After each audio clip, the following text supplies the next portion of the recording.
안녕하세요. 제니에듀의 제니입니다. 요즘 들어 미국 대학들의 입시 정책에 크고 작은 변화들이 많이 보이는데요. 저번 영상에서 예일과 다트머스가 SAT, ACT와 같은 표준 시험을 모든 학생에게 요구한 입시 정책에 대해서 말씀드렸습니다. 작년과 올해는 미국의 사회적, 정치적 여러 가지 이슈들이 많이 있었기 때문에 이것 역시 미국 대학 입시에 영향을 미치게 되어서 더 많은 일들이 일어나고 있습니다. 그래서 미국 대학 입시를 준비하는 학생들은 미국 대학들이 발표하는 입시 정책의 주요 변화들은 물론 미국 대학 입시 트렌드가 어떻게 가고 있는가를 눈여겨볼 필요가 있습니다. 물론 학생들 스스로가 열심히 해야 된다는 것은 변화하지 않는 중요한 요소입니다. 그러나 변화의 큰 흐름을 무시한다면 효율적으로 준비하는 것은 또 어렵겠죠. 듀크는 얼마 전에 입시 평가 방식에 커다란 변화를 예고했습니다. 탑 대학의 입학사정 평가 방식을 드러내주는 면도 있고, 또 미국 입시에서 지금 가장 핫한 이슈인 챗GPT 그리고 표준화된 점수 SAT, ACT에 대한 대학의 반응 담고 있는 면도 있어서 시사하는 바가 큽니다. 대학 측이 어떤 기준으로 입학사정을 진행할지, 그리고 대학 입시가 앞으로 어떤 방향으로 가게 될지 예측할 수 있는 중요한 정보를 주고 있습니다.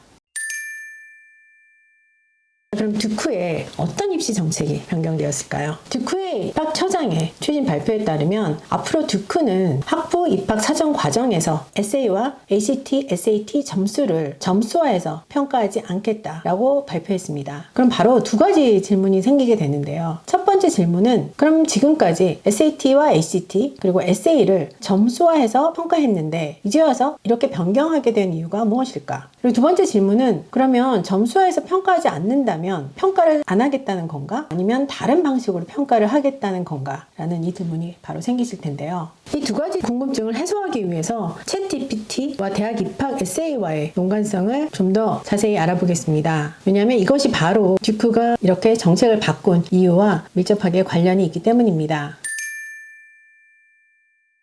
챗GPT가 등장하면서 많은 대학원 측에서는 AI가 대학원 입학에 어느 정도 영향을 미칠지 의문을 제기하기 시작했습니다. 작년 봄 저는 여러 탑 대학의 입학처장과 AI 전문가들이 참석을 하는 학회에 참석을 했었는데요. 그곳에서는 AI가 학생들을 대신해서 에세이를 작성해서 원서를 제출하는 데 대한 우려와 대학 측의 대응 방안에 대해 여러 가지 측면의 논의가 있었습니다. 이 외에도 챗GPT가 대학 원서에 에세이를 쓰는 것에 관해서는 웨비나나 팟캐스트 그리고 또 교육 전문 저널 등에서 끊임없이 이슈가 되어 왔습니다. 많은 입학 사정관들은 반대의 입장을 나타냅니다. 미시간의 로스쿨에서는 대학원 어플리케이션에 AI로 된 도구를 사용하는 것을 금지한다라고 구체적으로 명시를 하고 있고요. 예일의 경우에도 입학 사정관 2명은 챗봇으로 생성된 에세이를 제출한 지원자는 대학의 입학 정책을 위반할 수도 있다고 이야기했습니다. 또 그 외에도 AI가 생성한 컨텐츠는 독특하고 개인화된 답변을 주기에는 부족하다고 주장했습니다. 조지아 텍은 지원서 에세이에 대해서 구체적으로 명시를 하고 있는데 브레인스토밍처럼 아이디어를 만들 때에는 AI의 도움을 받을 수는 있지만 절대로 내용 자체를 카피해서는 안 되고 최종 제출은 학생 자신의 것이어야만 한다라고 이야기를 하고 있습니다. 그러나 이러한 여러 단점들과 우려의 시각들에도 불구하고 이점을 줄 수 있다는 점도 인정하고 있습니다. 현재 입시 절차에서 일부 학생들이 에세이를 자신이 직접 쓰지 않고 처음부터 타인에게 맡기는 경우가 문제로 지적되고 있습니다. 이러한 상황에서 챗GPT가 다양한 배경을 가진 학생들에게 자료와 자원에 대한 손쉬운 접근을 가능케 하고 있어서 입학 과정의 불평등을 해소하는 데 도움을 줄 수 있다는 시각도 있습니다. 하지만 많은 학생들이 손쉽게 AI의 도움을 받아서 에세이를 작성할 수 있게 된 상황에서 여전히 AI가 입학에 어느 정도 역할을 해야 하는지에 대한 불확실성이 남아 있습니다.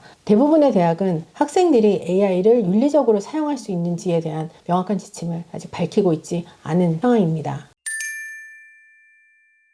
여기서 오늘 포커스인 듀크의 얘기로 돌아가 보겠습니다. 듀크의 학부 입학처장은 AI 인공지능 또는 타인에 의해서 쓰여지는 에세이가 늘어나면서 입학 사정 과정에서 에세이를 더 이상 점수화해서 평가하지 않겠다고 발표한 것입니다. 입학처장은 에세이가 AI가 작성을 했는지 컨설턴트 또는 타인이 작성했는지 입학처가 어떻게 판단할 수 있는가라는 질문과 그리고 그러한 판단이 지원자에게 어떠한 영향을 미치는가라는 질문에 대해서 간단한 대답은 없다라고 라고 답변을 했습니다. 실제로 이 복잡한 문제에 대해서 가장 정직한 최선의 답변이라는 생각이 들기도 합니다. 그러면 에세이와 시험 점수를 수치적으로 평가하지 않는다면 입학 사정에서 이 두 가지를 보지 않는다는 걸까라는 것이 굉장히 궁금해지실 텐데요. 이에 대해서 입학처장은 듀크가 이 두 가지를 수치화해서 보지는 않지만 여전히 이 두 가지는 입학 사정에서 중요한 사항이다 라고 강조를 하고 있습니다. 구체적으로 살펴보면은 에세이는 지원자를 이해하는 데 있어 여전히 매우 중요하지만 우리는 더 이상 에세이가 학생의 실제 라이팅 실력을 정확히 반영한다고 가정하지는 않는다 라고 했습니다. 아마도 챗 GPT와 같은 AI를 통해서 작성되거나 다른 사람이 대신 써준 에세이 때문에 에세이가 반드시 학생의 실력을 대변하지는 않을 수 있다라는 이런 이야기를 한 것으로 보입니다. 또한 SAT, ACT는 지원서를 일부러 제출할 때 여전히 고려될 것이라는 이야기도 함께 했습니다. 그 다음으로 한 이야기가 굉장히 중요한 파트인데요. 그는 에세이가 학생이 이제까지 얼마나 성취해 왔느냐를 넘어서서 학생을 이해하는 데 도움이 된다라고 이야기를 했습니다. 그리고 에세이에서는 스타일보다는 내용과 통찰, 컨텐츠와 인사이트가 더 중요하다는 얘기를 했습니다. 듀크가 에세이에서 찾고 있는 바가 단순하게 수치화될 수 없다는 거죠. 결국 듀크가 에세이에서 찾고 있는 것은 학생들이 챗 GPT나 다른 사람이 대신 써서는 나타낼 수 없는 자신만의 독특한 경험과 목소리를 반영한 내용이라는 것입니다.